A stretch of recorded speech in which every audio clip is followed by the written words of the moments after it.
Thank you.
Hey, Jewel.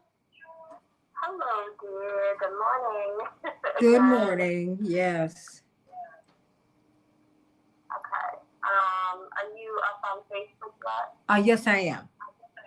Okay. Okay. I'm gonna call Pastor Brooks. Okay, fantastic.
Hmm.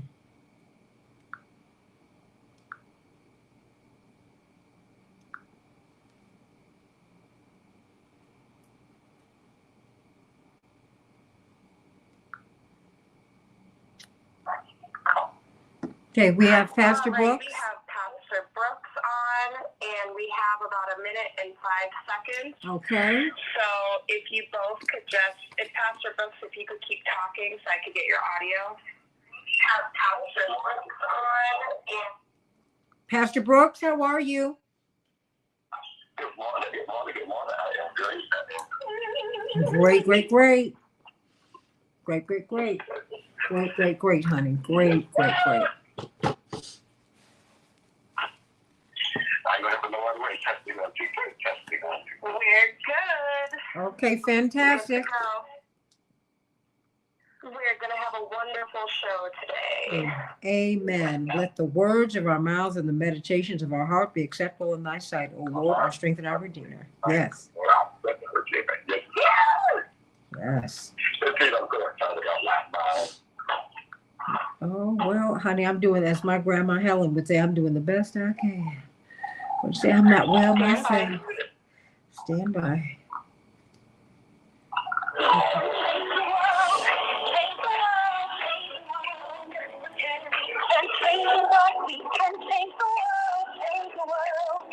This is the Santita Jackson Show.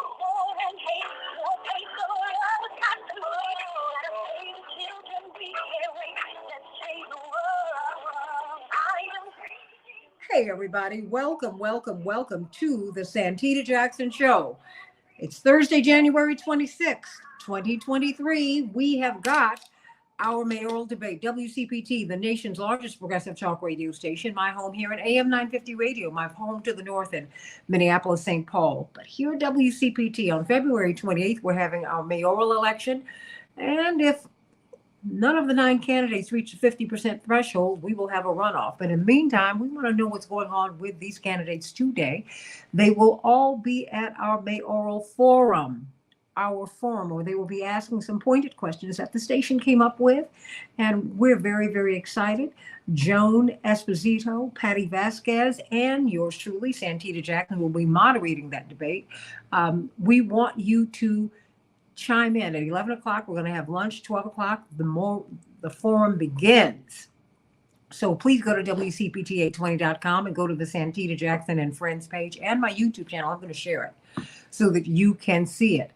In the meantime, I am so glad to be with you today because we've got a lot going on. I've got Congressman Ro Khanna. Yes, he will be on with us today in just in time. People are wondering, is he going to run for the Senate?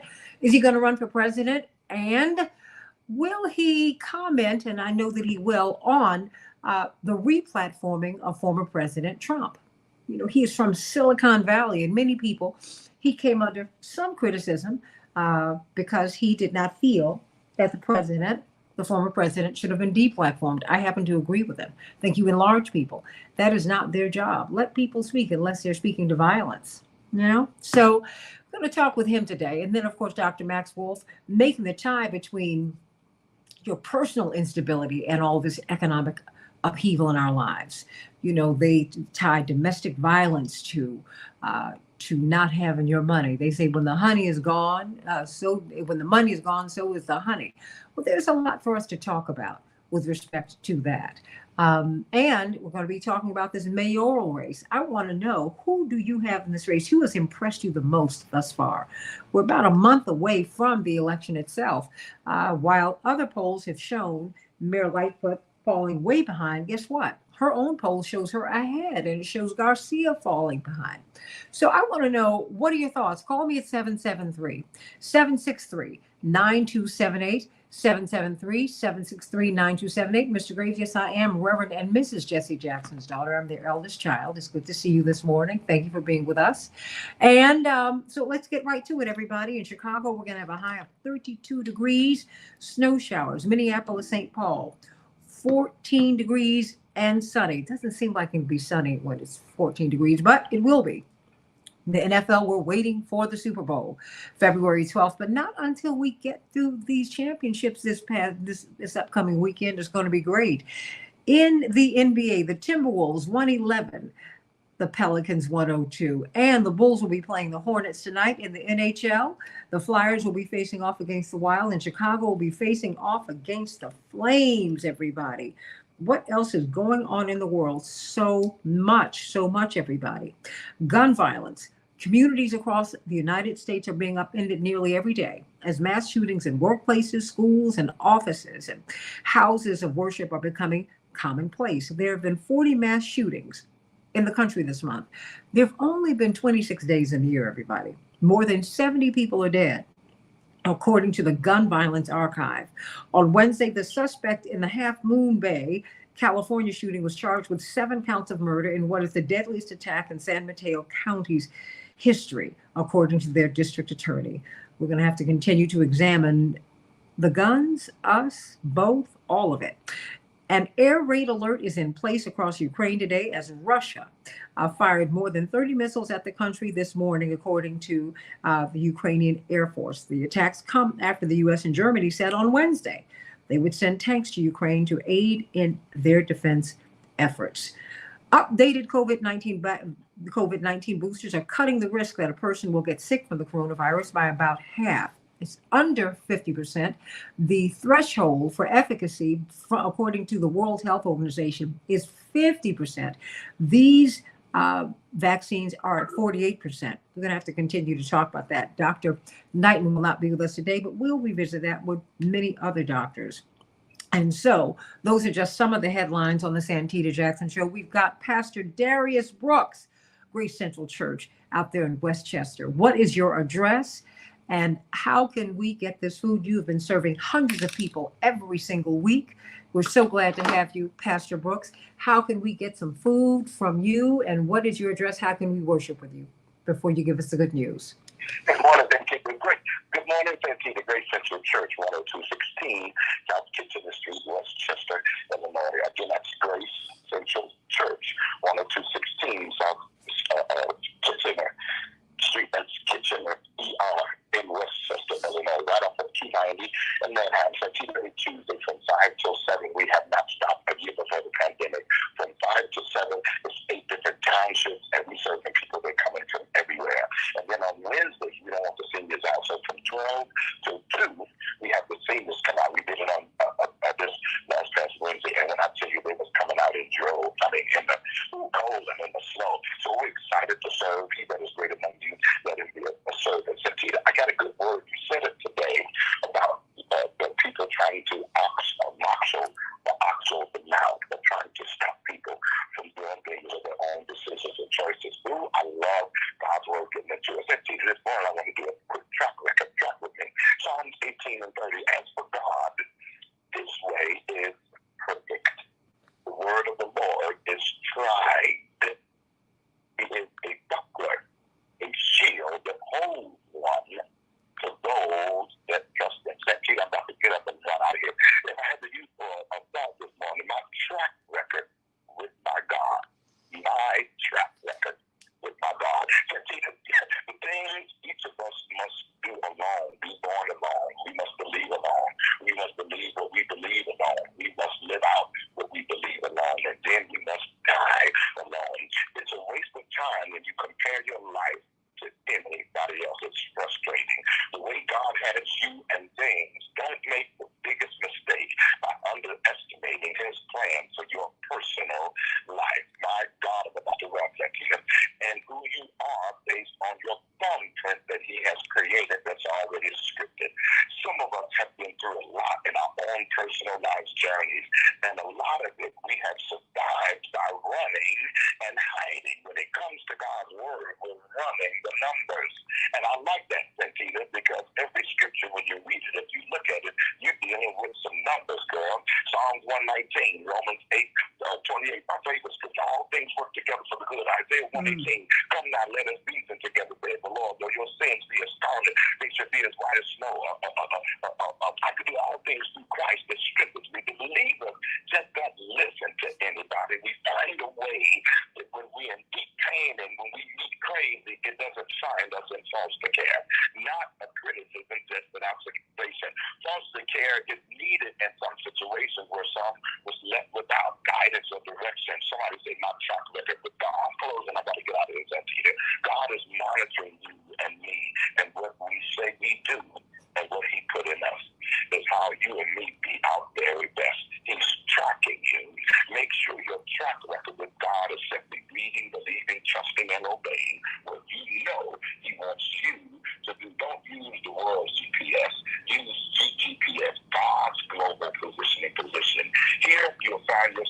doing what you do best, first being you. And through his plan, he has already taken care of the rest. What the food does in the end is what the believers does in the beginning. My God, when it comes to trusting God, make sure your track record attacks procrastination by eliminating all excuses and reasons for not taking decisive and immediate action when it comes to you and your life. And knowing his word and trusting him for yourself. Because believe God, believe his word, believe his way is perfect. His word has been tried, and he holds fast to one who trusts in him. Santita, I don't know who this is for. Yes, I do. It's for whoever on this line right now. God knows who to send, when, and where for exactly what you need. And once you position yourself in Christ for you, he orchestrates events to move us in his will, to put us with the right kind of people, that we become strong together to do the work that he has intended not to fail. My track record with God. Amen to that. Amen. Amen. Pastor Darius Brooks, Grace Central Church. What I need you to do is let us know very quickly, once again, how can we get to your church? How can we worship with you? And how can we get this food should we need it? So many of us do. Well, again, Grace Central Church, Sunday morning, I'm excited. Please come. I'd love to see a place on fellowship. It's very impactful and informative. 10216 South Kitchener Street, Rochester, Illinois. Grace Central Church on Tuesdays, the food pantry from 5 to 7, and Wednesday, the food pantry from 12 to 2. We have a big food pantry. We give away $200 to $300 worth of food each session. Santita, you got some personalities coming to Grace Central that you know very well. A lot of us are dealing with some things. People tell somebody Grace Central serves. On last night as well, we had a symposium at the church about when you die. Santita, it's a new thing with the city of Chicago where all you got to do is pay $50. You don't got to deal with no attorneys, no probate, no judges, no court. $50 takes care of you. Transfer any personal things you own, house, own business, to the person of your choice. That's it, $50. Once you do this, once you pay the $50, it's a new program, Santita, please, Grace Central Church. .net, go ahead, we'll give you the information. Once you pay those $50 and put whoever you want on all of your stuff, watch this. It don't go to court. You can't go to probate. You don't need no attorney. It's a new program that goes literally straight to that person. Amen. Amen. We love you, Pastor Darius Brooks. Pastor Darius Brooks, everybody, Grace Central Church, sow a seed and help them to increase their ministry. I love you, Pastor Brooks. So let me bring on Dwight McKee. I wanted to bring him on very quickly because we have got this mayoral forum today. We're going to have Patty Vasquez, my colleague. I love Patty Vasquez. She's on, of course, afternoon. She's about to get another hour, 5 to 7 every day. And we're going to be talking with her and Reverend Jeanette Wilson about what they expect from this debate. And it'll be fascinating to get Patty's perspective. But I want to hear from you, Dwight, because you've lived through more than one mayoral election in Chicago. These elections, the Chicago mayoralty means a lot. It's one of the most important seats in the United States. What do you want to hear from this forum today? Well, what I like to hear is a regional approach to this mayoral election in terms of the economic development. You know, Mayor Daley used O'Hare Airport to develop the Springs and Schaumburg, and he used the Dan Ryan Expressway and McCormick Place to develop the trades and the road builders union. And they used downtown Chicago and our park to develop Skokie and Winnetka. Is what has happened historically is they've used the resources of the city to develop the suburbs and the white parts of the community. They use the public service sector, police, firemen, and sanitation to develop Beverly and those areas. And so what you've had is you've had a disincentive and a de-development in the black community because the resources have been transferred to the white community. They've taken the tips from Inglewood and put them in the major developers on the north side. And so I think that what the mayor has to do, the new mayor has to do, is take a regional approach to develop all of those South suburban and South side opportunities for those who have been disinvested for the last 100 years, 50, 100 years. I would really like to see them put Jesse Jackson Jr.'s notion of an airport in the South back on the list of things to be dealt with because they can have a regional impact in terms of development. Well, you know what, Dwight? You know, it was actually much more than a notion. They had more than $500 million in committed contracts. The pushback that Congressman Jackson got, quite frankly, was from unions and the Democratic Party here. Can you explain that? Because he was pushing for black and brown people and women to get the contracts. Absolutely, because they've always been a direct benefactors of the racism. Because they've locked us out of the unions and locked us out of O'Hara, locked us out of the economic development, locked us out of those contracts. And so anything that would become a competition to them, they fight against. And the mayor always co-signs on them. I'm watching them do the same thing with the Bears. Well, 100 years, the city carried the Bears literally on their backs. Now that they become stabilized and become, more valuable, now they're going to use the Bears to restabilize and gentrify Arlington. I say that let them go. Let's get another team. I'm like, you sounded like Willie Wilson. And give us a chance to own a franchise. Why should one family own one franchise for 100 years and nobody else have an opportunity to own a team when 80% of the players are black? So I would sit down with some of the major investors like a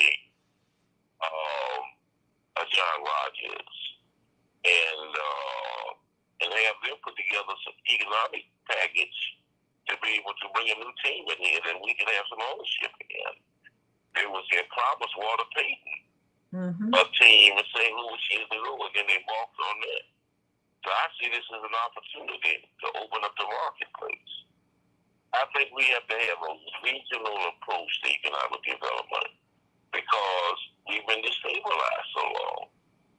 And so I would look at what Rahm did with the housing, where he stood on $500 million and never invested it in the housing as they took all our prime land, running down State Street, Korea, running on the west side, Cabrini Green. And I would revisit those promises that was made to the people then and reinvest in housing in those areas. Well, they lied to the people and said that they was going to bring them back. It never did. It made all the vouchers for the suburbs. And the other thing they've done at point now is they are transferring wealth from Pilsen and from the south suburbs by enhancing their taxes and doubling their taxes while they reduce the taxes of the corporations downtown. It's no accident that this is a tale of two cities because all of the resources is drained from one and reinvested in the other. And so when the guys talk about like Valley, that they want to enhance the police, they want to give the police more power, it's tantamount to draining all the blood out of a person and then arresting him for staying in the sidewalk.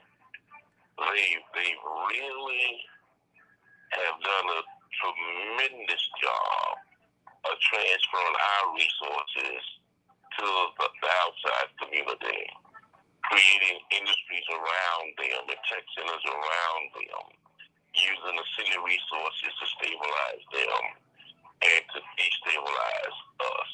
So I would like to hear the federal candidates talk about a regional approach and do for the south suburbs what they've done for the west suburbs and the north suburbs.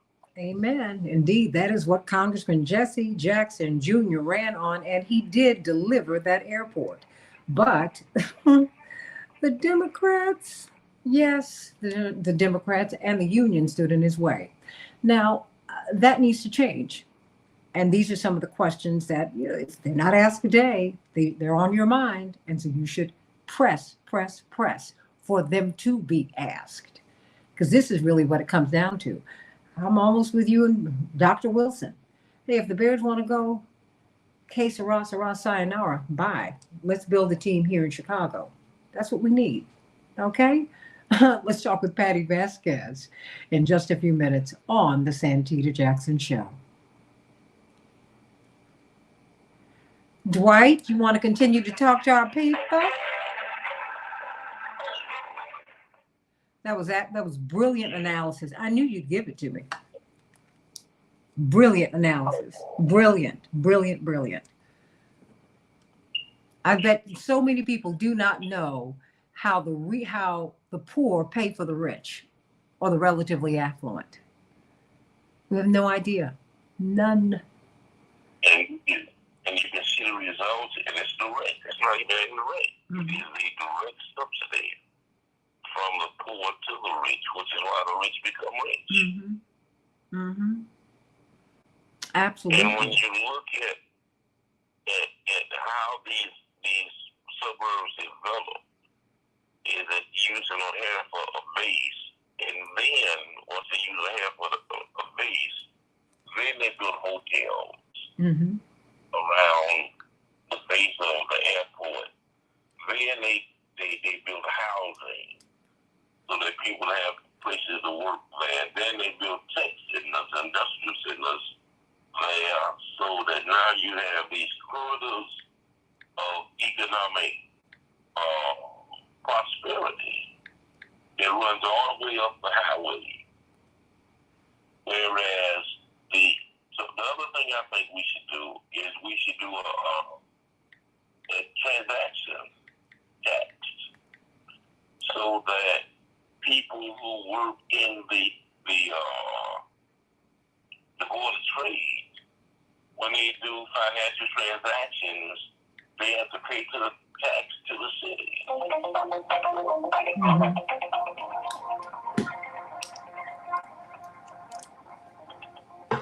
I'm sorry, Dwight, you can continue. They are giving off prerogatives of the resources in the city. And so they come in and make all of their money, and the city does move all of the snow, give up all of the water and electricity, and they do their business and have to make no investment in the city. And so that should be for all of the trades and the border trade, there should be a transaction tax. And a percent of that money goes to the city and can be reinvested in those communities now that really pay for those goods and services, but they have no real benefits from that. So I would be looking at really how to even the playing field, which is for the last 100 years been uneven, and to use all of these resources in the world-class city to help even that playing field. You know, Dwight. I really think that.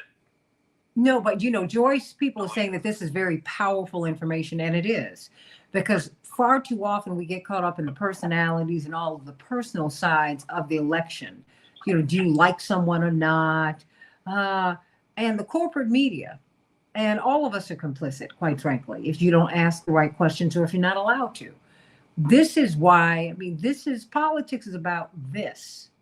It's about those resources. That's why I tell you that once you have a mayor or a governor or anyone who's an elected official, even the people who oppose them become their very best friends because these people literally have their hands on the levers of power. They control your access. And the people who give them the money can control them. That's why you need to have, a publicly funded election system. Do we have Patty on? We have Patty and we have Miss Wells. I'm still getting Reverend Jeanette Wilson. I'll text you. Okay. Patty Vasquez, I'm so excited. Good morning, me too. Oh, We're bless. about to go live. Stand by. Okay. Okay. Okay. No. Oh, don't apologize. We're good.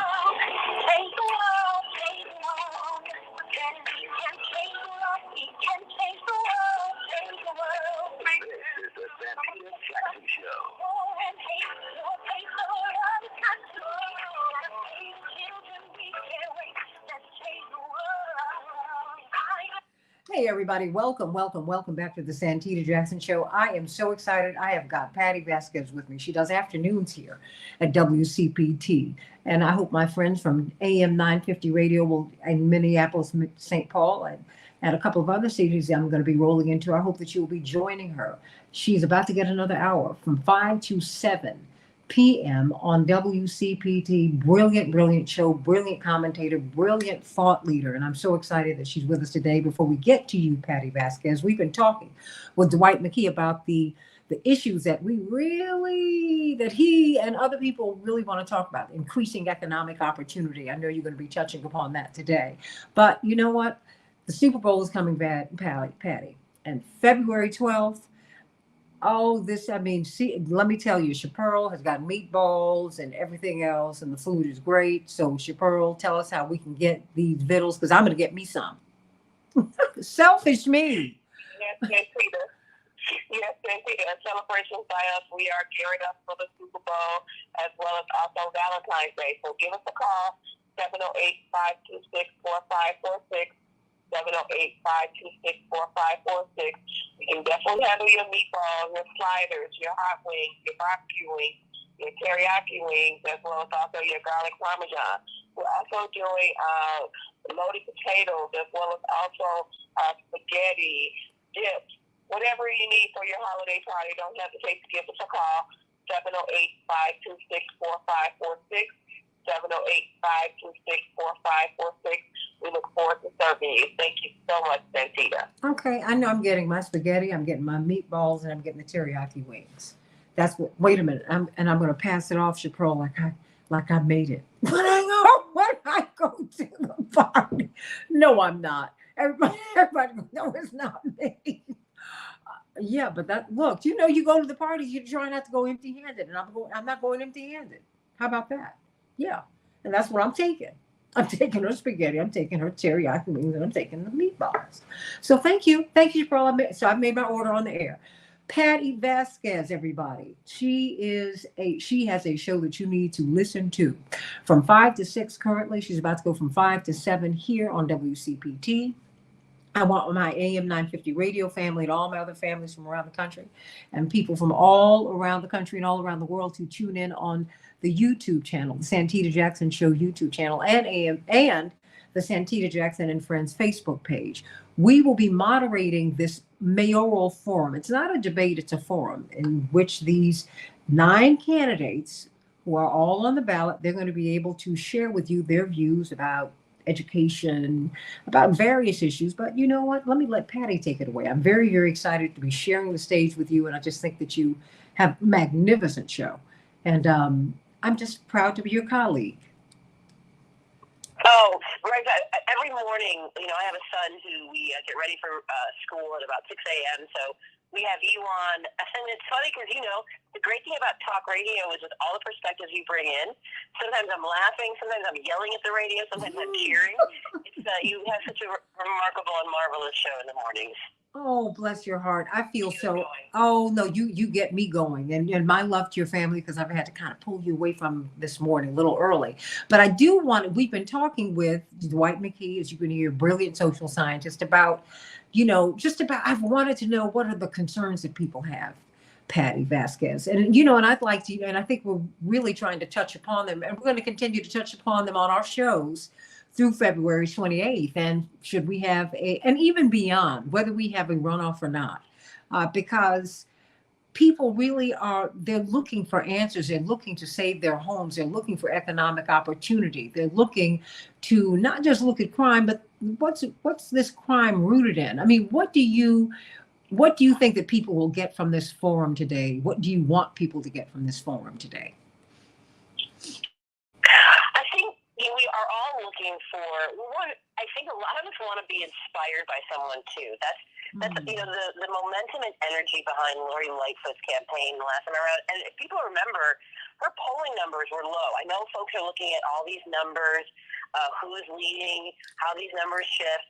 Lori was only at 3% in 2019, 3 weeks before the election. So anything can happen along the way, whether it's the narrative changes, whether the energy changes, if there's something that happens at the last moment. But we were at a time when it was finally an open seat. I mean, it doesn't happen that often, as you know. Mayor Daley, the last time it was that short was Mayor Jane Byrne, and Mayor Washington, who really transformed the city in so many ways.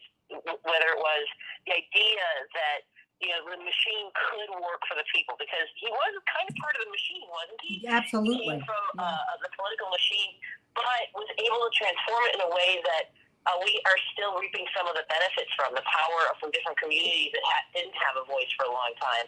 But some of that still remains. I heard in the last half hour about the disenfranchisement, disinvestment of communities for over a century. That still has an impact, and there are people in communities like mine on the far northwest side that see crime as somebody else's problem, not the fact that violence is erupting in places that are where our neighbors live. We shouldn't think of children in Black and brown communities as somebody else's problem. There are kids, there are families, our neighbors. And I think that's something that we're looking for in a leader of Chicago to really bring that message home and deliver on it. To really show us that schools on the south side, on the west side, should be as good as north side prep or Lane Tech. That's what I'm looking for. I'm looking for someone who wants to really inject a lot of momentum into our public transportation, because everyone is completely in a position of not relying on CTA.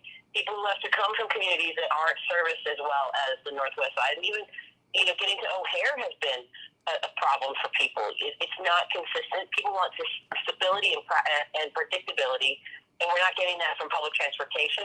We're not getting that from public safety. We're not getting that from education. And everyone wants answers from our next leader. Don't you think?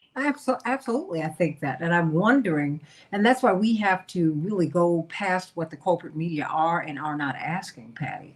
Because the fact is, these are the bread and butter issues that people are concerned about. When we just heard Dwight McKee, brilliant social scientist, who's still with us, and we're going to go to Pam because she's been from the West Side. She's been waiting. It's these underserved communities who give their all to build up these affluent communities. This is what happened with Gary, Indiana, when Richard Hatcher and Carl Stokes won. Three of the biggest cities at the time in the United States got Black mayors in 1967.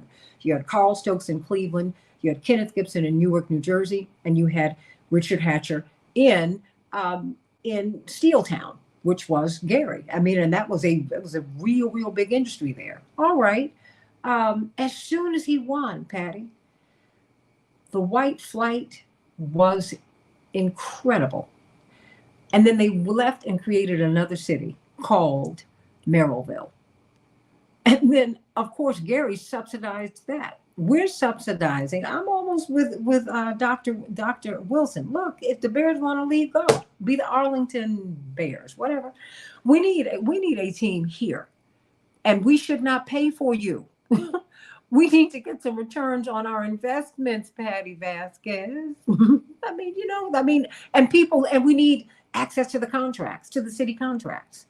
Equal access to the city contracts, right? We need that airport that Congressman Jackson, he didn't just advocate for it. The governor signed for it. It was the Democrats and the unions that stood in the way. I mean, we need some economic development out here. Because we're starving, Patty. I agree. It is unconscionable that we continue to withhold opportunity and mobility in communities that we owe so much to.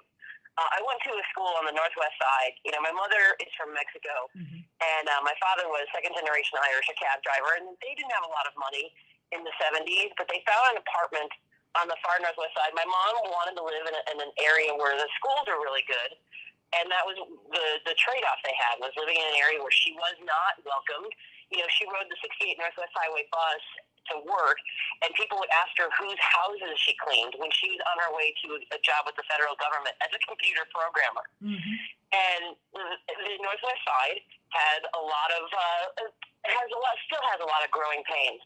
But what I learned from first grade on was that the city of Chicago, because of the move for desegregation, would put kids on buses from black and brown communities and send them to the Northwest Side, a neighborhood that was safe and clean, and basically teach these kids, you can't live here. We're going to make you go to school here. Get on a bus on an hour and a half each direction. Kids who are exhausted, who were not welcomed in my neighborhood. In the last 2 decades, I was not surprised at the black flight, because the community has been taught for decades, for over a century, that the city is not here for you. The going downtown is for other people, for tourists, for people who can afford it. When I saw that curfew last year, the kids could not go to Grant Park after 9 p.m. or whatever the time was. It felt specific to kids who already didn't feel like they were part of the city, and I think that's a big part of the problem, is that the city isn't for everyone, and that's something we're looking for in our next leader. You know what? Let me bring on Pam. Pam, what's on your mind today? Good morning, Santita. So much that has already been said, but let me first say that crime is everybody's issue. And it seems like they want to put the onus on Black people and Black leadership when it's the responsibility of all. Because there's white-collar crime, then there's the political corruption, and all of it either initiates there or feeds into it. And I know I don't have time to go into details, but that's what I wanted to put on the table. As for a mayoral candidate, I'm looking for someone that I believe I can trust.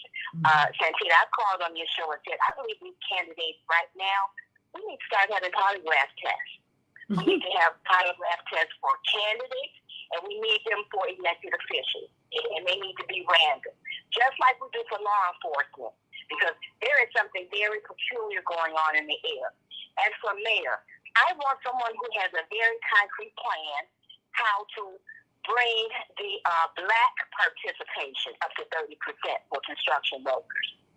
If that's something that's set in an ordinance or law, who is going to make that come to fruition? And how soon will it take? What's your specific plan? I'm also looking for, I'm going to just say it, Republican proof the fifth floor. I'm not looking for anyone who has an affiliation to Republicans, conservatives, Trump supporters, the big lies, sympathizers, oath keepers, Proud Boys. I'm looking for us to really try to ensure that if we get an attack from Republicans on the federal, state, or any level, that we have an executive leader that is going to push back and protect us from that. I'm also looking for someone who's going to speak to racism in a true and very realistic way. Because for me, the onus of ending racism, eradicating racism, we all can play a part, but it has to start with those who practice it.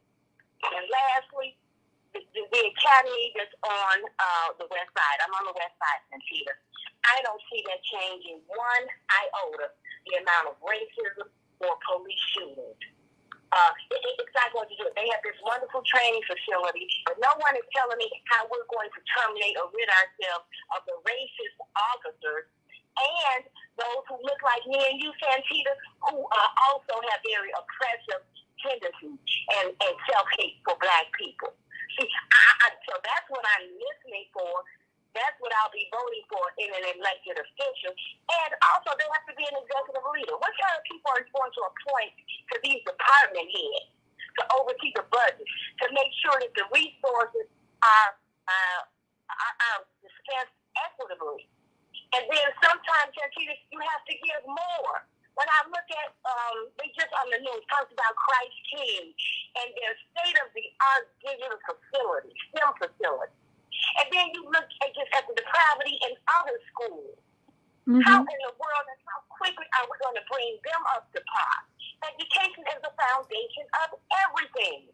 Well, but that's why, Pam, well, Pam, that is why, and Patty, that's why, as we've been having these meetings about the questions for the debate, I've pushed so hard on, as we talk about crime, people say joblessness, and I'm like, I got you.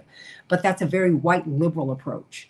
The fact is, when you talk to Black and brown people on the ground and people who are living on the downside of advantage, they know that closing 50 plus schools, Rahm Emanuel closing of those schools, denying people access to education, dangerous. And it was very harmful, particularly for people for whom it was illegal to learn to read and write for 200 years.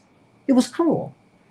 And then, in the Daley administration, they closed about 10. Stay right there. Patty, I want you to respond to that. And then I want Reverend Jeanette Wilson to respond to that. I mean, because you heard from Pam a whole lot, Patty. And I agree. I mean, some of the things that she even touched on at the beginning of that, as far as the political corruption and the white-collar crimes and the things that, the media picks up on, the carjackings and thefts and things like that.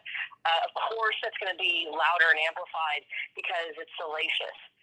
But so much of the corruption that has been baked into our politics has had some really worst catastrophic outcomes. When we talk about those schools that Rahm Emanuel closed, over 50 schools, that goes back to what I was talking about, this idea that the kids on the south and west sides are somehow disposable in a way, right? They're not worth investing in. When you invest in people, you save lives in so many ways. And there's just no getting around that. And we have disinvested.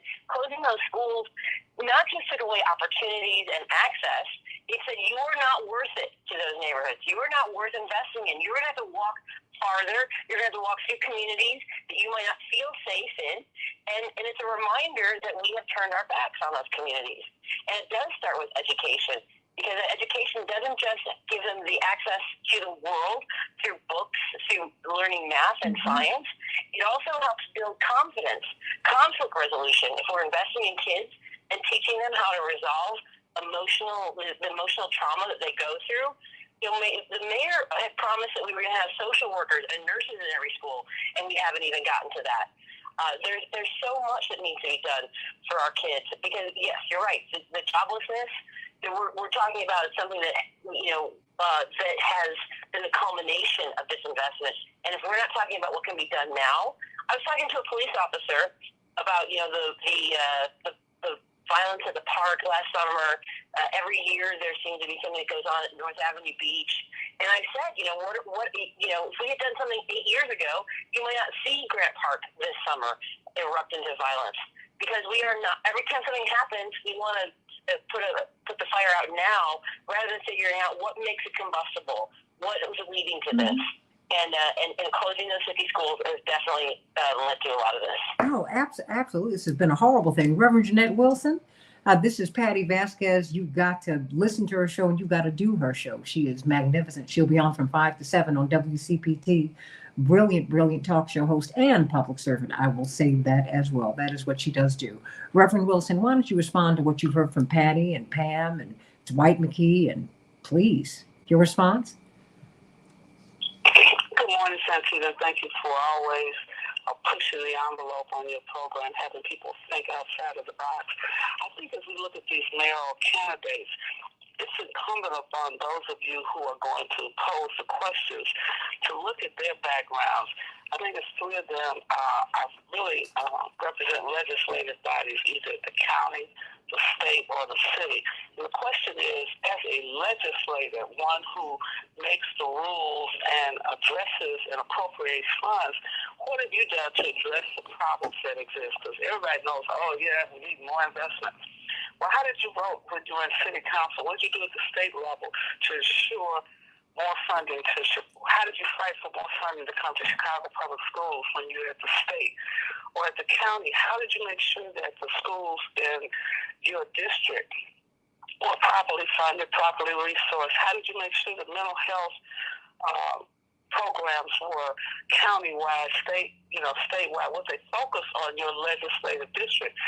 Oftentimes it's easy to point fingers forward, but let's look inward at each one of them. When Dallas was at CTS, what did he do to take all of the bright children, have them removed from neighborhood schools, and so you diminish the outcomes in neighborhood schools and concentrate the better minds in Whitney Young High School, Peyton High School. So the rest of the high schools become dumping grounds for kids that had no options. Not that they were not as smart, they didn't have the same level of resources and expectations. So I think, Patty, you in particular can pose some hard questions. Say, hey, you were there, you were here. What kind of things did you do in your former capacity to make a difference? And so how would you now address this coming out of a pandemic, coming out of this level of violence? How do you get the police officers to come off the blue flu and function across the city equitably? And so I think those are some of the questions. And, certainly asking the mayor the same kind of question. You've been here 4 years. What did you do? What did you inherit, and what did you do with what you inherited to make it better? Because, everybody says, crime is the problem. Well, how about the fact that most of these neighborhoods, we know they've been disinvested, but how has policing changed when a black chief of police, superintendent of police is placed? What changes happened in the mindset of the officers, the rank and file, those who are assigned to the community? I just think that we have to reframe this discussion. So you look at black and brown communities, what happened to them, and what does it take to change what has happened over the course of 3 decades? Patty Vasquez, I've had Dwight McKee holding. Well, absolutely. Patty Vasquez, I'm number one, I'm inviting you back on the show because I think that you and I need to open up this discussion and have a bigger one. Okay. I really want us to do that.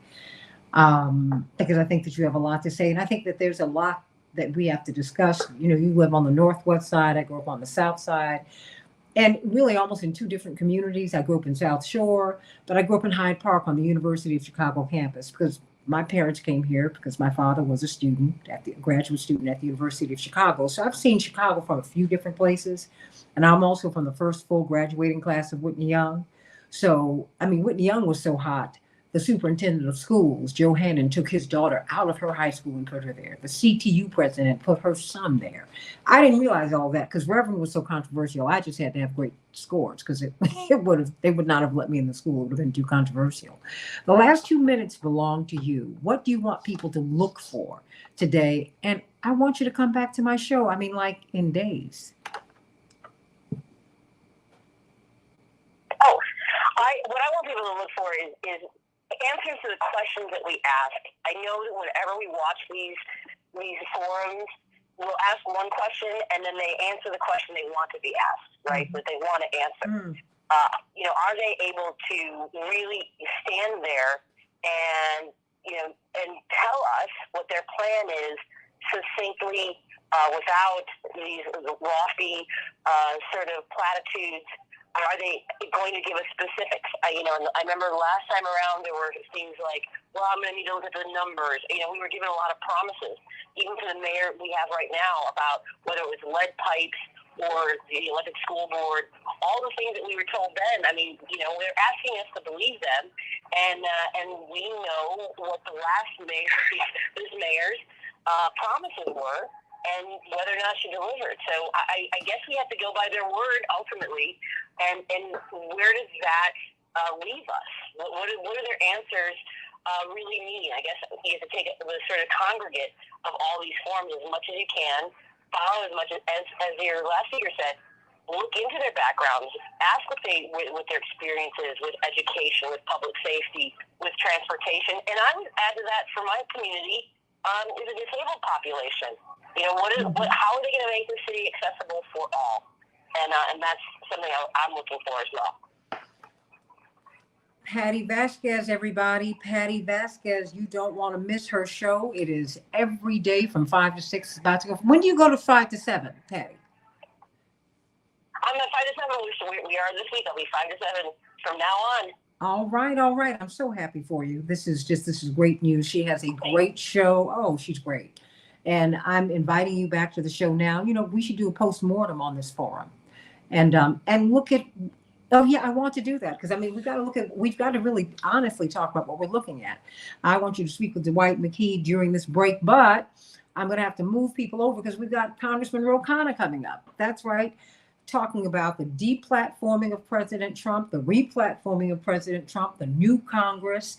There is so much that he going to run for president? Is he at least going to run for the U.S. Senate out of California? There's so much we've got to ask Congressman Ro Khanna. Back with more of the Santita Jackson Show in just a few minutes. Love you, Patty. Patty Vasquez, everybody, from 5 to 7 p.m. on the Chicago's Progressive Talk right here on WCPT 820. Don't miss her every day, Monday through Friday. Back in a minute. Patty Vasquez? Hello, is that okay? Oh, no, girl, please, you were great. You got to come back. Absolutely. Thank you. I'm going to have you on my show as well. Okay, you know. I think you all should do joint shows around some of these issues because the black and brown perspective is important. As Reverend Jackson says, we have to learn to live together and talk together. Well, wait a minute. No, wait a minute. Hold on a second. Can you all stay with me for a minute? Dwight, are you still there? Hold on, because, you know, it turns out I'm going to have to reschedule Congressman Khanna. He has had a personal emergency this morning. Can't get into that, but a personal emergency. Would you, Patty, do you have to write? I mean, Patty's got a family, but however long you can. Yes. Oh, okay. But you know what? We should consider doing a joint show around these issues. So you let me know when you're available. Yeah, let's do it next week. Yeah, let's definitely do it.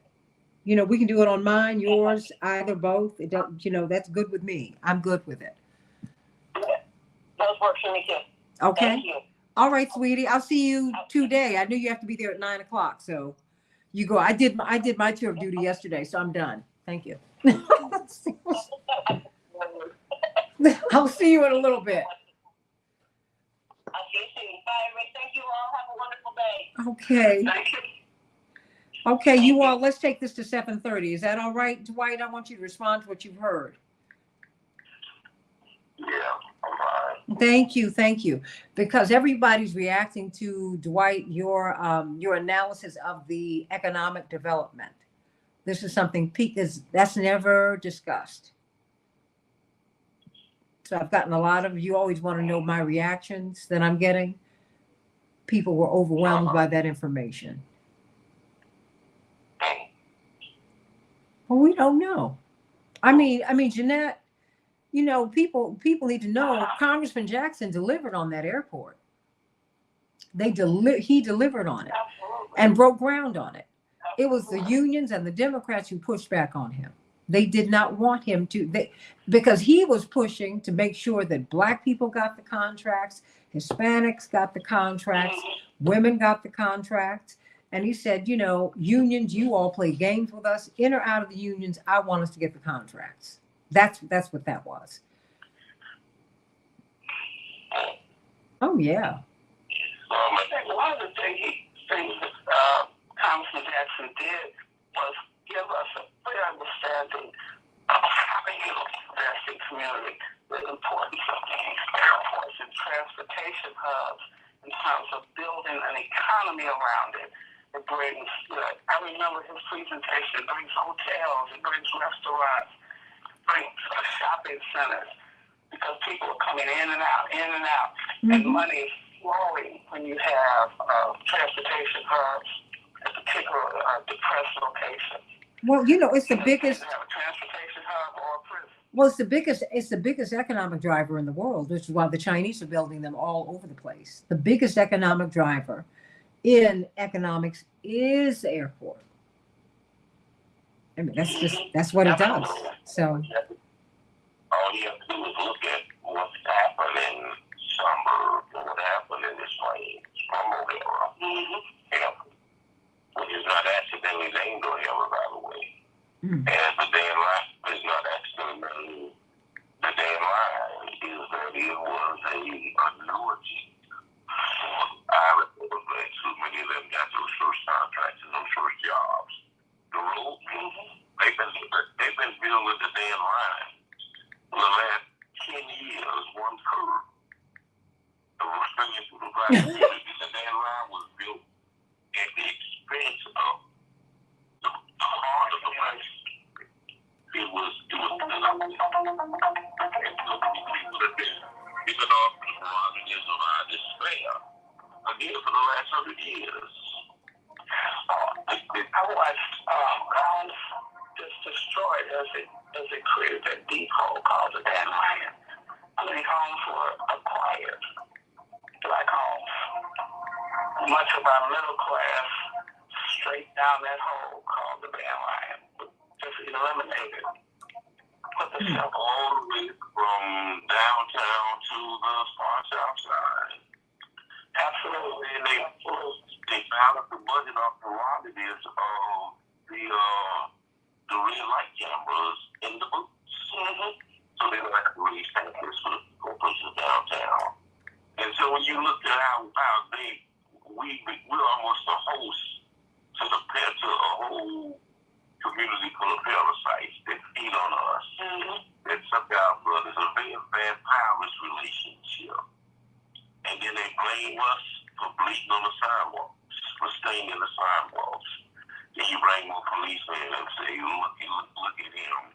He's too pale to be a citizen, arrest him. Well, we're pale about these. They taking all of our blood out of our veins. And so we have to have a really broad-based, approach to economic development, using the city to at least for more parity. And those are some of the questions I'd like for us to ask. well, you know, we need to have our own forum, Jeanette, and ask those questions. Yes, we do. Because we really need to look at how do you build community. And you don't build it planning one day at a time. You really have to look at what are the economic drivers in a community. I used to live on the Gold Coast, and when people talk about public transportation, you didn't need a car down there because the Streeterville bus, I had a little card that told me when it would arrive. It ran on a schedule every single day. And then, they had one that circled. You had to go shopping. You had to go on State Street. All of that. They have amenities. We have about 8 seconds. Sorry. Hold on, we're coming up.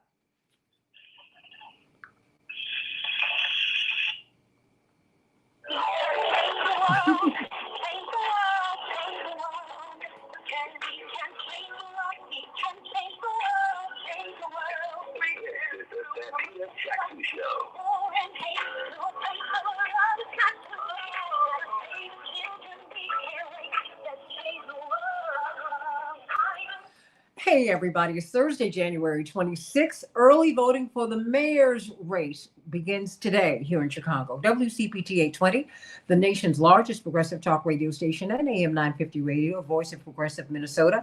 We've been talking about the mayor's race. I know we were going to have Congressman Ro Khanna today. We're going to reschedule him. He had a personal emergency. I just got a text from him just a few minutes ago. And, he's a dear friend of this show. And the only reason that he can't be here is because there's something that he's got to do. Keep him and his family in your prayers. They're doing okay, but he's going to have to be with us at a later date. And a few days. We're going to do that. So everybody, I want you to call me at 773-763-9278. We just had Patty Vasquez, who's on here on WCPT from 5 to 7, Monday through Friday, 5 to 7 p.m. Central Standard Time. And we've been talking about the mayor's race. She and I are going to do a post-mortem on our forum and on this, really looking at the race on my show and on hers. We're going to do that in the next few days. I'm looking forward to that. She's got a brilliant show. I hope you will give her your support. And everybody, I want you to meet my morning stars on the Santita Jackson and Friends page, my Facebook page, and the Santita Jackson Show YouTube channel. And I am on Twitter at Santita J. Hey, everybody, please meet me over there. We're talking about the mayor's race and really the real deal. What are we looking for? What should we be looking for from the mayor? Dwight McKee has laid it out so brilliantly. The economic development, the money. What about the money? What about the access to the contracts? What about how Chicago subsidizes the suburbs? What about that? Let's talk about these things. These are the questions that need to be asked. What about closing all these schools? What's the plan to educate all these children? We don't need fewer schools with more kids in the classroom. We need more schools with fewer kids in the classroom. We need libraries. They need psychologists. We need. And that needs to happen. And those are the questions that need to be asked. Those are the questions. Those are the questions that need to be asked. So today, of course, at 12 noon, go to WCPT, go to the Santita Jackson Show YouTube channel, go to all of our platforms. We will have this debate, of course, moderated by, led by Joe Esposito, of course, Patty Vasquez, and yours truly, Santita Jackson. So let's get right to it, everybody.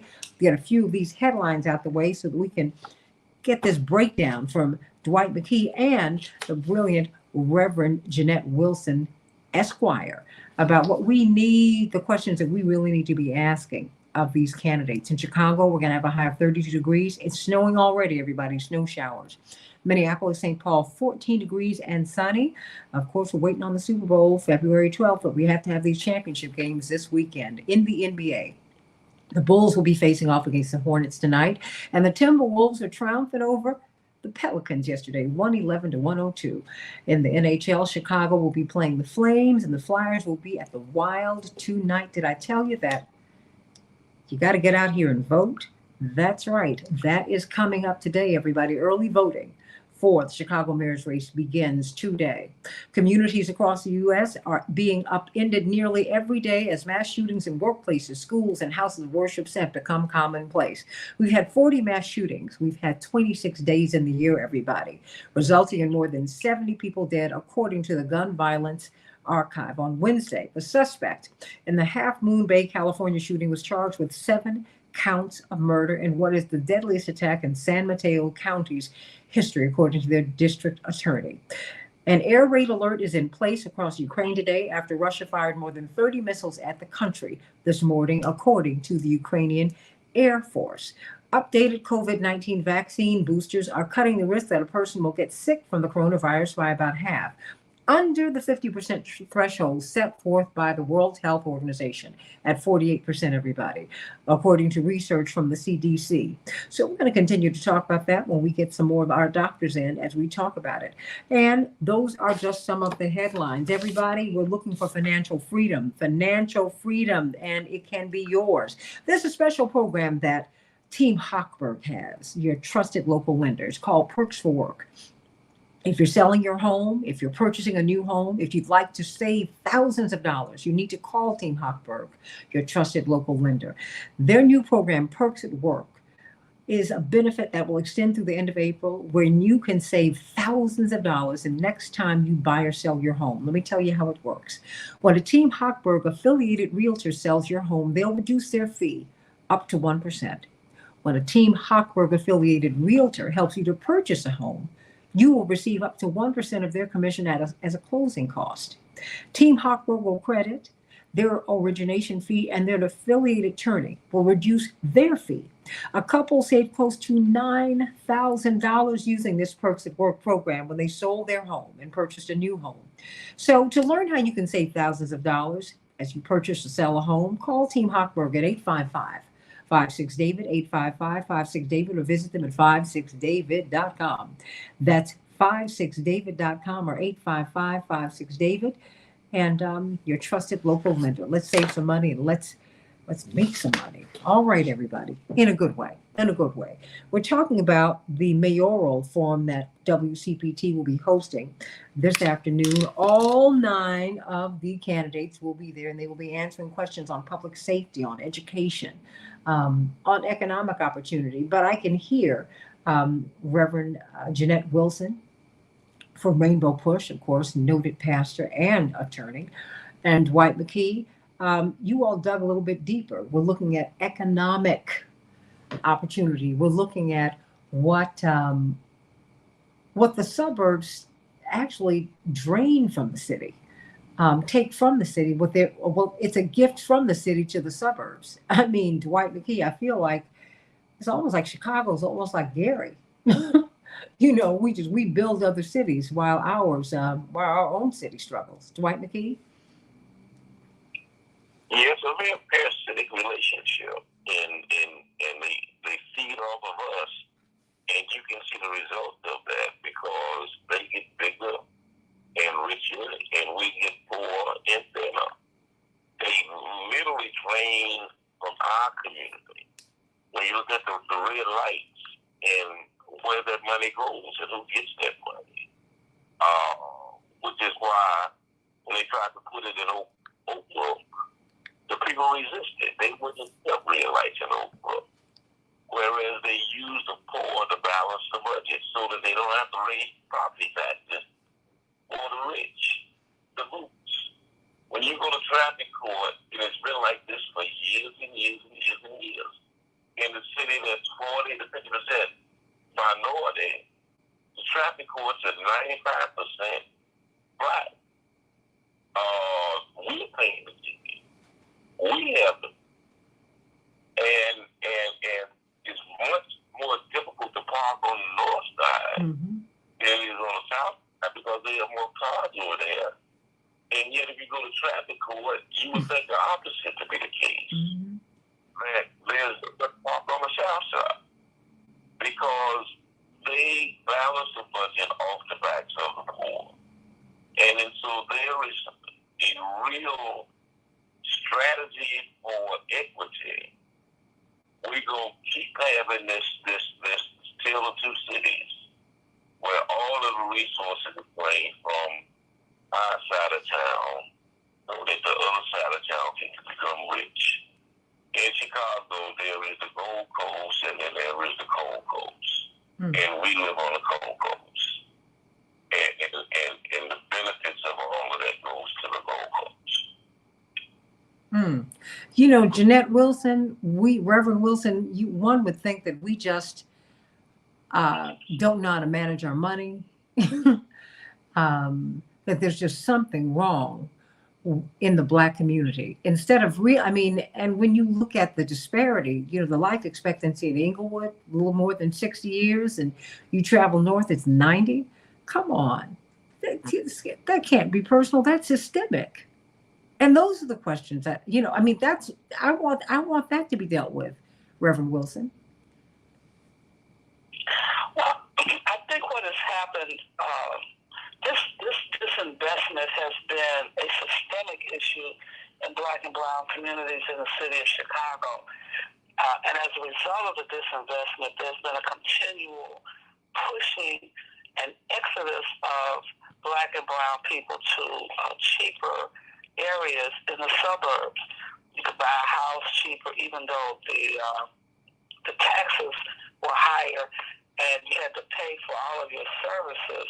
People left the city because they could not they didn't have schools that were providing high quality education to students. We looked at some of our school buildings, they were just totally under resourced. But some people made decisions to move to what they consider to be better labor markets because many of the manufacturing facilities and corporate headquarters facilities moved to the south and western suburbs, leaving the inner city depleted of opportunities and resources in terms of jobs and contracts. And if you look at many of the even though Chicago is a city that works, we're not working. If you're African American, we're not working.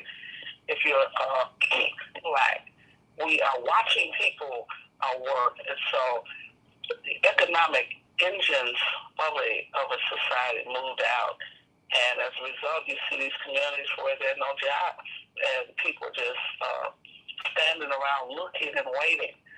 And then the education system in Chicago changed drastically because I went to school, a neighborhood school, Dixon Elementary. It had everything in Dixon that one needed, and you didn't have to test to get in, and they didn't take those students who tested high, who had high IQs, and move them to one building. Instead, every neighborhood school had the same access, resources, teachers, and equipment so that you could walk to school every day. Now, we have the brighter kids test out of the neighborhood school, and they're bused to better schools. And the neighborhood schools have less investment. That happened 20 years ago. This idea of closing schools along State Street corridor because there was a decision made 20 years ago to take back the communities within 15 minutes of downtown Chicago, as many whites decided to move back into the city from the white flight that they had exhibited in the 1960s. And so now you have a city that has been continuously not investing in basic communities. Chatham used to be the most affluent, middle-class Black community in the city of Chicago. And now you see it as more violent because the people that used to live there work the jobs. They were the postal workers. They were the bus drivers. Those were your jobs where you could work every day, you retire, and you could send your child to college.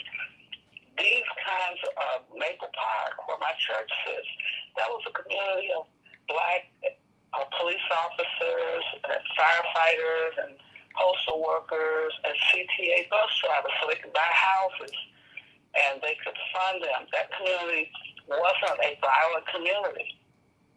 Now you have people put in communities that can't afford to pay market rate rent.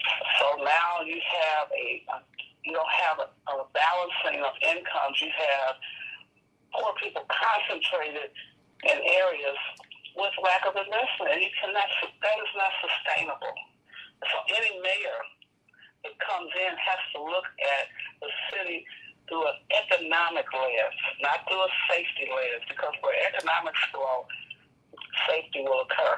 You don't have as much violence on the Gold Coast. There's money flowing. People have money and jobs, and Yeah, do I know? Absolutely. Yeah, I mean, I know when you don't get trolled in the grocery store up there. You tend not to, because people up there have full bellies. People around it, when you have all this want and all of this anxiety and all of this fear, of course this is going to happen. And I'm not making excuses for people, but I'm like, a lot of people speaking from warm places, warm homes. Number one, you got a place to lay your head. I mean, a lot of people are really struggling out here. We had Pastor Darius Brooks on. He said, you would not believe the people who are coming by my food pantry every week. Hundreds, by the hundreds. They were just featured on the news last week. The people who are coming by, they're driving Mercedes and Lexuses. And you can say, oh, you shouldn't have that car. Oh, please. People lost their jobs. And living in the city is now, Dwight, it's unaffordable. It's just, you can't work. You can't even, people who make $100,000 a year or more are living paycheck to paycheck, Dwight. Now, somebody's got to speak to that.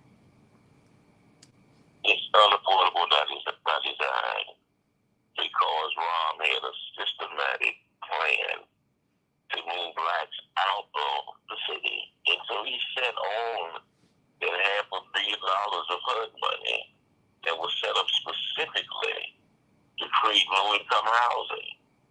But their logic is that as many whites as you could move back into the city, is that you would increase their voting block, their voting base, and would not run the risk of a minority man, a white, black or Fanny, I too went to Dixon School, grade school. It was one of the best schools in the country when I was there, even though they had us on double shifts and they had Willis wet. I too was raised in Maple Park, right up the street from that church. And it was one of the most consistent and solid black communities in the country. But now what you have is you have those people moving from the projects unsubsidized, and they can't afford the places now. And so it has to be a very systematic approach to economic development, and it has to compensate for the disinvestment again for the last 100 years of destabilizing the black community. So, I mean, so where do we go from here? I only have about 4 or 5 more minutes left, but you know what? I'm going to be talking with Dr. Max Wolf, and what he wanted to do today was tie the personal instability to tie the social instability to what's happening in the economy. And, you know, and I have to say this, you know, as I look at, you know, Mayor Lightfoot, who, according to her polls, she's actually doing well. According to others, she's not. The fact is she inherited a mess. Everybody wants to, no one wants to talk about that. No one wants to talk about going into a pandemic and what that meant. I mean, and that's what bothers me. I mean, these people act as if, you know, with all due respect, one of the candidates, all he does is go to other cities and privatize schools. That is antithetical to the Brown v. Board of Education, their goals and aims. That is, I mean, I mean, what are we doing? And he waved crime as a red flag to divert the fact that he's stabilized education all over the country. But we have to be aware of that. I think, first of all, is that we have to be systematic using corridors of industrial investment to create new communities, as they did taking 12th Street Roosevelt and putting a whole hospital system there and creating a whole new economy around the hospitals, as they tore down one community and built another community. The University of Chicago always has a plan for their expansion at the expense of the black community. And so they have 20 and 30-year plans is how they will systematically take the land over there for themselves at the expense of the black community. I think we need to have a plan with a manager to put certain industries, certain industrial parks, certain hospitals, certain hotels right in the middle of the black community where the people can work and can have jobs and stability. That has to be part of your plan. It can't be happenstance where every time you get an extra dollar, you just build up a community center or something for the kids to play basketball. That is not going to be the answer. That is not going to be the answer. I've got about 90 seconds, Jeanette. Well, I think each candidate really has to look at, when Dwight talks about a plan, that's not a person that can come up with that plan. It needs to be a blue ribbon group of social scientists, economists, and others to help develop a redesign for Chicago. The stuff that has happened is not by accident. It is a plan that has been implemented over a period of 2-3 decades. And we have to change what is going on. And a mayor has to have a vision that is comprehensive and with input from others. A blue ribbon panel, everybody, or blue ribbon panels. I mean, where are the psychologists and the psychiatrists in our grammar schools? Where are they? Where are they in the high schools? I mean, our neighborhood schools should be on par with Whitney Young and Peyton and Jones and Northside Prep. And when we look at these those centers, these little economic centers where you go to get your groceries and stuff, what should they look like? What kind of investment in the workers do they have? How are we making sure that workers are cared for properly? And the way you do that is you have to comprehensively look at the city. 77 communities in Chicago. How are all these communities faring? How do the schools look? What kind of local economic engines do they have? What are the aldermen? These aldermen are complaining, but what did you do as an alderman to deal with some of these issues in your ward? If you're a county commissioner, what did you do within your district? You're a legislator. What did you do? What kind of legislation did you introduce? What did you see? What did you fight for? Amen to that. Well, we're tying the economy to really how we're doing, everybody. Today, January 26th, we begin early voting in Chicago for the mayor of Chicago. Are you going to vote early? Please vote early. Don't vote often. I know that's a joke on Chicago, but go on and get out and vote, everybody. Don't let 10% or 20% of the populace determine what 100% of us must do. Get out and vote, everybody. And please check out the WCPT Mayoral Forum at 12 noon today. Go to WCPT820.com. Go to WCPT's Facebook page. Go to my Facebook page, Santita Jackson and Friends. Go to the Santita Jackson Show YouTube channel. We're going to do all of that. And I'm going to be talking with Dr. Max Wolf in just a few minutes about the economy and the tie between the economy and domestic violence and all of this social instability. There's a lot going on, everybody. Back with more of the Santita Jackson Show in just a minute. Thank you all so much.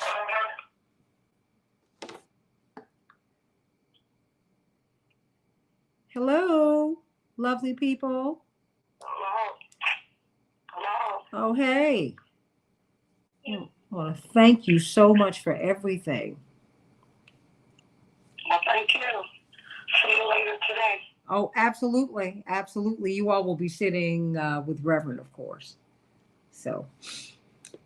Oh, boy. Oh, yep. So they're all very excited. It's going to be a nice event. Lunch begins at 11, and we're really trying to begin promptly at 12. So there's that. Okay. All righty. All right. Thank you. Thank you. I was doing the business event. Oh, I think she already jumped off. So, I mean, all you all went to these schools when they had resources, Dwight. Golly. I mean, I think about Pershing, my grammar school. Oh my gosh. And just, all the resources in that little teeny weeny community and class size, Dwight. I mean, our class size, they used to, the 8th grade class, because it went K through 8, would put on their graduation for us. It was very exciting. And I remember one year we were giggling in our little seats because there were like 12 or 13 people in their graduating class, Dwight. We had a huge class of 31 kids, but that was split between 2 teachers, right? So I'm just, it's mystifying.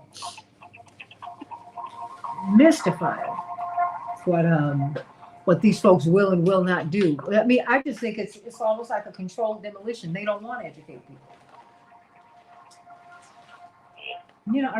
I believe that. I believe that. I'm like, because if you wanted to educate folks, you would. How about that? You would do it. And when you don't want to educate people, you don't. And that's it. When you want people to be well, you come up with programs to do so.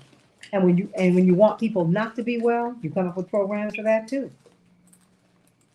Miss Jackson, we have Dr. Wolf on. Dr. Wolf, Dwight, you want to say hello to Dr. Wolf? Good morning, hello, happy New Year. I always like to come on right on cue to talk about people not doing well. You know what? I'm not paying any attention to this crazy man. Right. And you know, some people are really unwell. Oh, there's our guest, Dr. Matt, I had that marketing public, they'd probably be upset now. you ain't gonna get me in all this trouble. Oh my gosh. What do you say? Yeah, right on cue. You're the only person I know who's still supporting George Santos. I think it's great of you. You know what? This poor guy. Whew. I mean, he just, it's like every time, the more he talks, it's like, are you serious? Oh my gosh. My father's just very concerned about him because he thinks that, you know, all of the hounding of him will drive him to hurt himself. And that's my father's concern. I guess, you know, he's also looking at him as a I'm not parent. sure. I'm not sure he'll have to hurt himself. Yeah, 100% people would be willing to do that for him.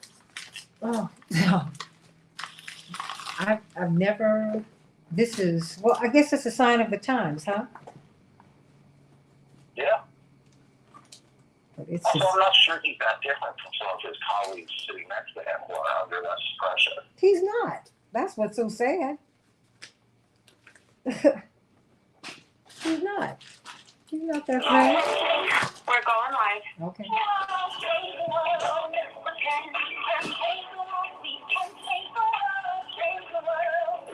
This is the Santita Jackson Show.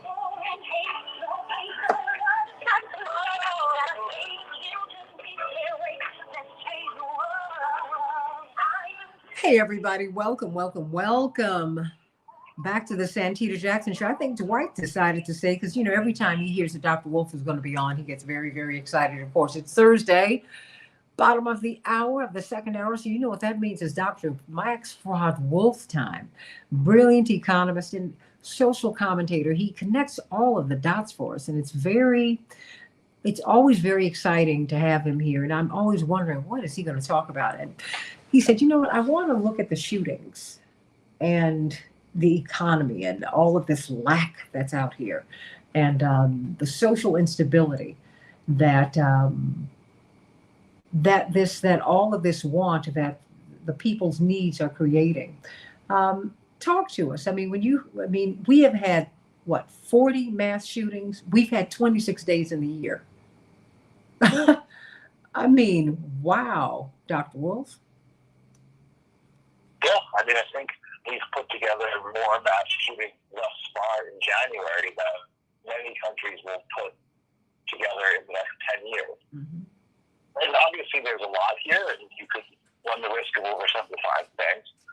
Just to be clear, I don't need to talk about one particular shooting, although there's plenty of merit and tragedy in each and every one of these stories. So I don't need to do an injustice to it, but I'm not talking about the shooting in Half Moon Bay or the shooting in here or the shooting there, right? The notion here is of what is the relationship between the state the country's in and this epidemic of gun violence, which seems to spill over from the personal. Mm-hmm. And I think just to put it out there, though it's probably self-evident, this is not to say that it is an enormous problem when people harm themselves or people who they know with a gun, right? Which is the more common form of gun violence. Actually, I think more than half of handgun deaths in the U.S. are suicides, right? So there's a reason I found this idea that the gun's not the problem, and that if you had a lawful gun ownership situation, you'd be better off.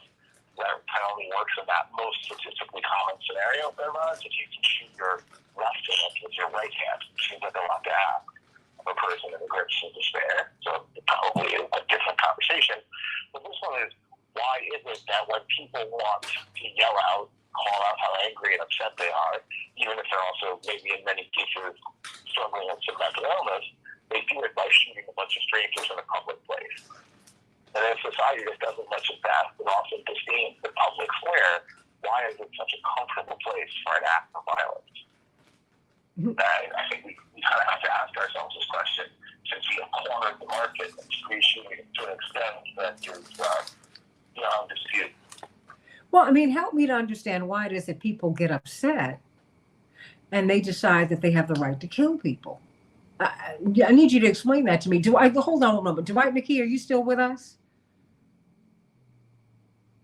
Okay, he might have left. But I mean, why is that? I mean, why go public? I'm sorry? Oh, okay. I mean, Okay, very good, because I would love for you to jump in. But Dr. Wolf, I mean, why take this into the public square? I mean, because I've talked to some different people, and they said, you know, when we were talking about one of these shootings, this was like 2 or 3 years ago, and a friend of mine loved him to pieces. He said, well, you know, he was having a bad day. You know, he lost his job. Blah, blah, blah. I said, wait. So you have a bad day, so you decide to make me have a bad day too? You have a bad day, so you decide you have the right to kill me? Are you serious right now? And he was like, well, you know, you can understand. I said, no, I cannot understand that. I don't. And I think it speaks to a deeper issue here. Being upset, right? Yeah, I understand being upset, but I don't understand you killing me. Sure. Yes, the form of expression is the problem, right? So being upset, being angry, you know, being upset you lost your job or your family or that you can't afford your life or that your dreams haven't worked out, like all very reasonable, you know, things to make someone upset, right? So I don't know if that one isn't so much the tricky or unique part here. It's the expressing it in sort of killing people, right? And I think it also sort of betrays a lack of sense of community, a pretty profound one, and a lack of a sense of social engagement and responsibility, right? And the reason that's interesting to me is that's also what we now know drives drug abuse. That disconnection from other people drives a lot of drug abuse, and it drives a lot of the sort of public violence in the country, right? Because people get angry at each other everywhere and always have, and people get disappointed and angry at the world and disappointed and angry at their lives everywhere. But it's the decision to shoot a bunch of strangers that really separates us from the pack, right? And whether we like it or not, and this is not to legitimize anything, it has become a way to express your upset for a segment of the population, right? And you know, we can deny that it shouldn't be the case, but the statistics tell a different story. But there are a lot of people who feel like it's okay to harm people in the public square when they're upset, right? And it shows a sort of literally homicidal disrespect for the public good.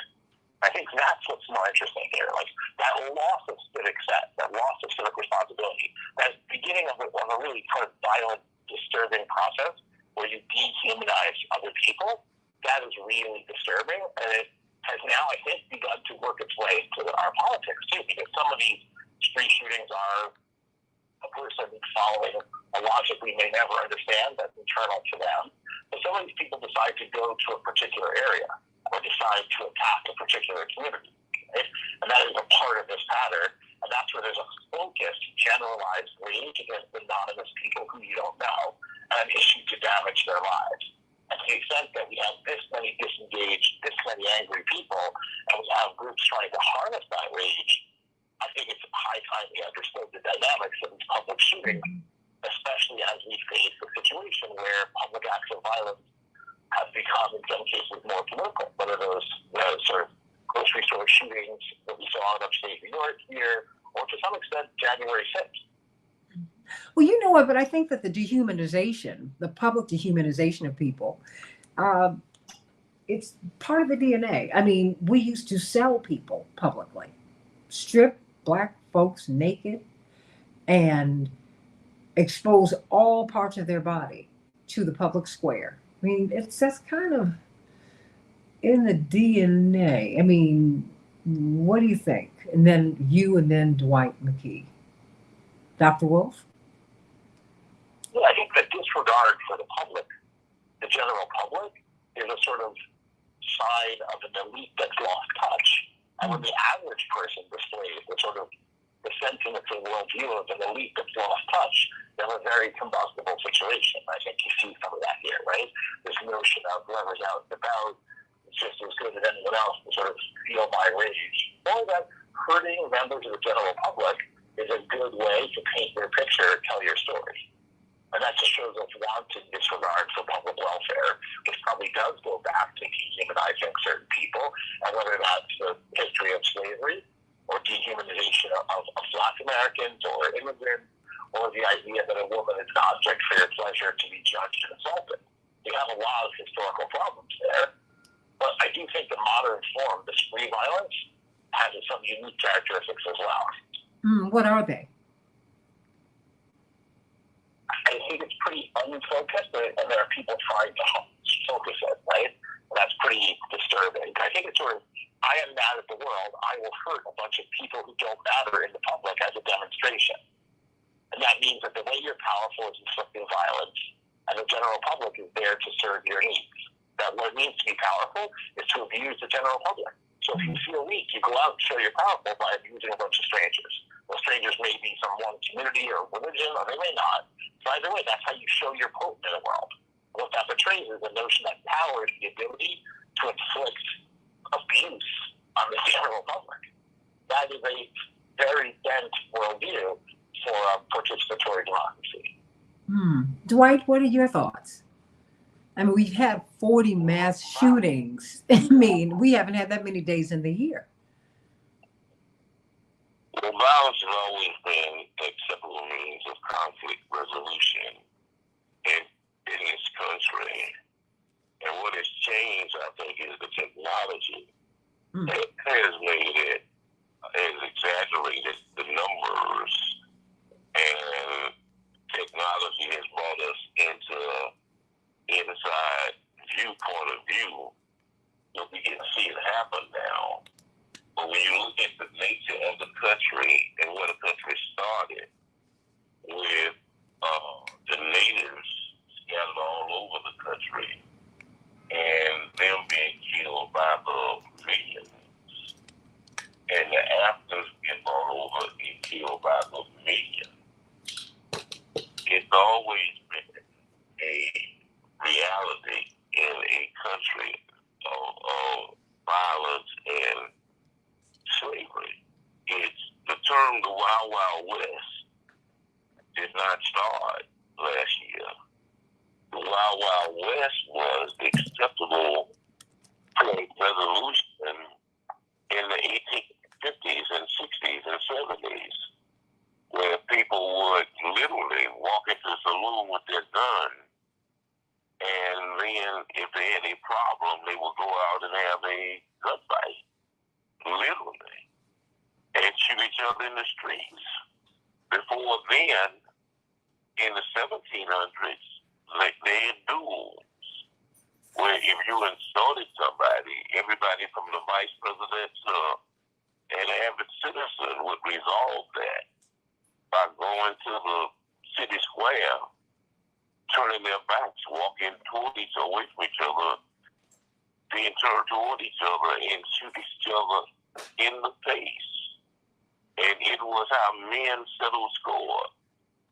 And so there is something in not just the culture, but the nature of man, which they don't have the wherewithal to transform their passions in such a way as things can be resolved another way. You know, the role of religion in society is to temper passion. And when people don't have a sense of empathy or humanity for other people, then they let their passions get the best of them, and they think the best way to resolve issues is by violence and by shooting somebody. That's why Jesus started out by saying, why don't you turn the other cheek? Why don't we start by trying to temper our passions before we express ourselves violently? Somebody slap you, just turn the other cheek and try to start all over again. Very, very, very difficult, given the nature of man, to do that. But that's not where we are. I mean, how can we turn this around, Dr. Wolf? I mean, where, just give us a beginning or some places to begin. So I think all those are excellent points, but I think there is still something unusual at work here in the U.S. lately beyond what we usually see, just because the rest of the world has countries that have versions, not identical, not the same alchemy, the same mix, but they have versions of and presences of a lot of the same very good points just made, and yet they don't have gun violence, right? And we know that that's a fact on the ground, and we know that the love affair with guns was a big part of it, and we know that we never accept the gun. So we had 100 news stories a of guns people were buying during the pandemic. And we never had conversations about what happens when it's easy to get a gun and hard to get mental health care. We never had that conversation. And we don't ever have a conversation now about how all those guns and now all these shootings, gee whiz. Yes, that's probably unrelated, right? We also don't have a conversation that more than half of our spree shootings begin with an act of domestic violence. And yet, our gun lobby has worked pretty hard to make sure that people who have domestic violence convictions and histories and pending cases can keep their firearms. So there are some pretty unique features here. We also know the following, that with all the upset we hear various corners, however genuine it may not be about critical race theory, I haven't seen critical race theory involved in 40 shootings in 2023. So it's also what we think is dangerous. We have a danger here. It's very clear. The rest of the world views us with some combination of horror and bemusement here in our discussions on mass shooting. But they somehow don't have them, and we always do, right? And yet what we think is dangerous, teaching kids a history that makes us feel bad or whatever it is at any given moment, or the wrong book in the school library, and what is actually killing us don't seem well connected, right? And there's a determination to not figure that out.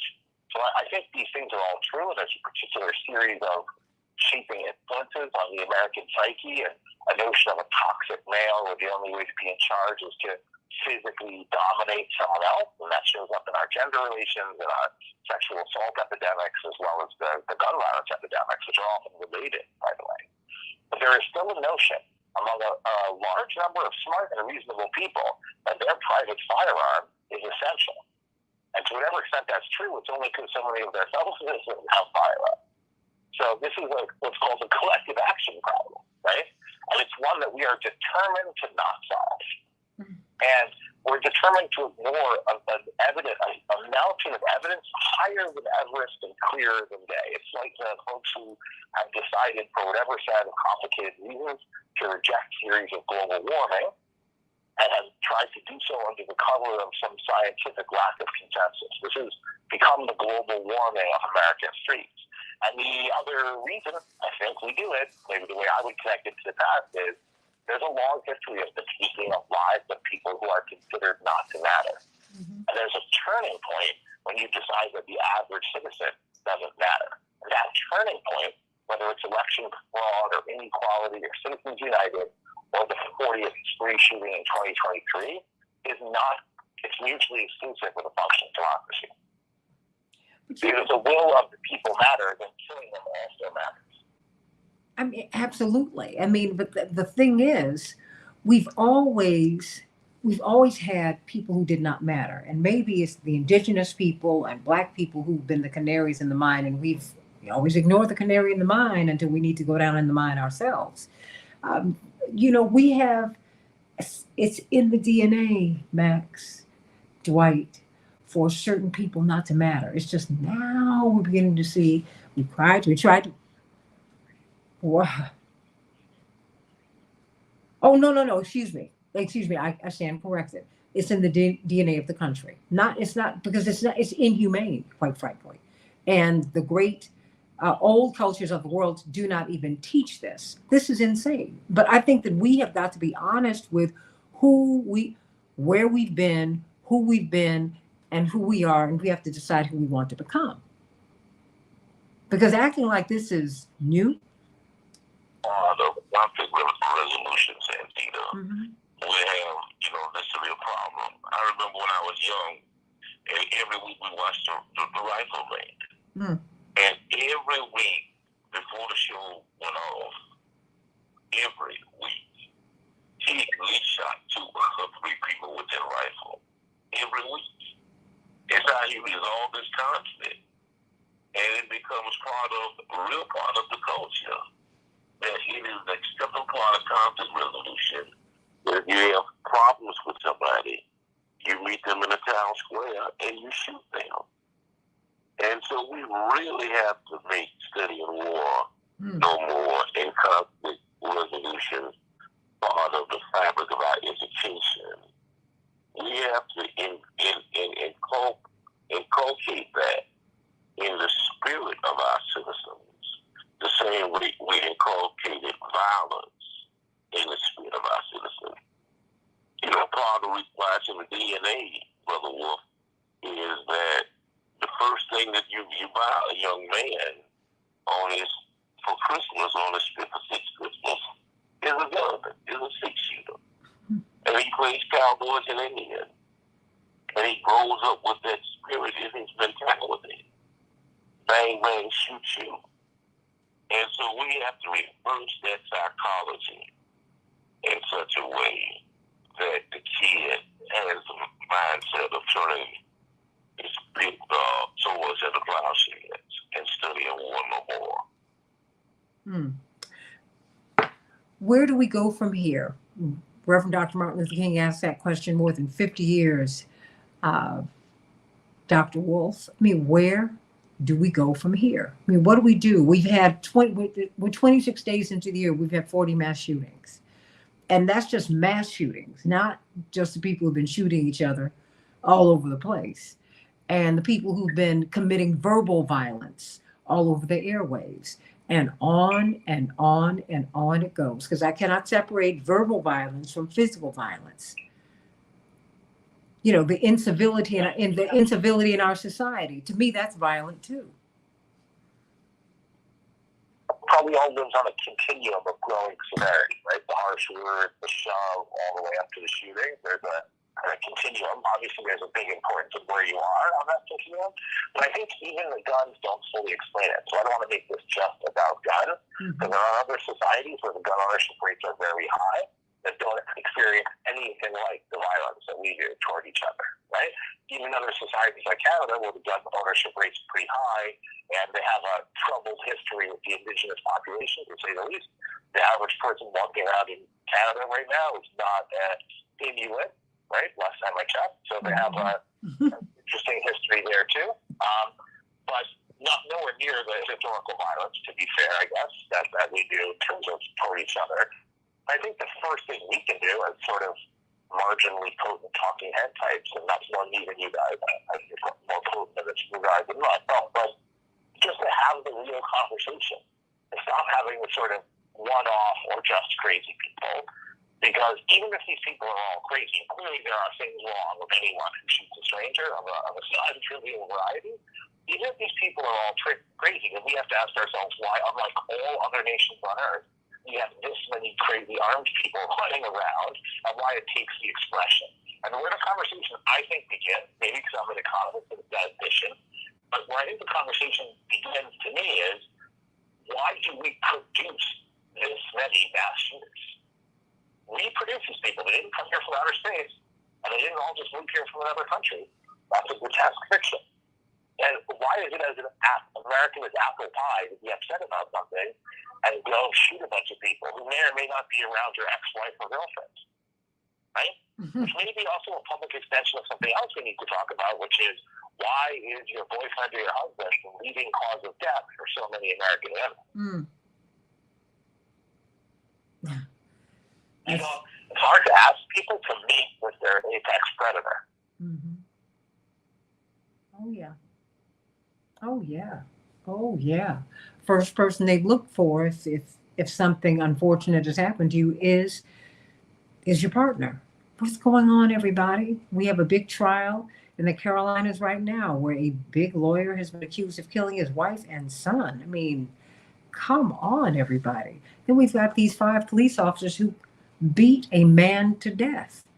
What's going on? What is going on? I've got 2 minutes left here. Dwight, I'm going to give a minute to you, and then I'm going to have Dr. Wolf close us out. Dwight, 1 minute.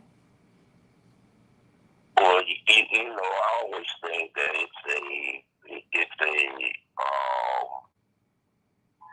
spiritual,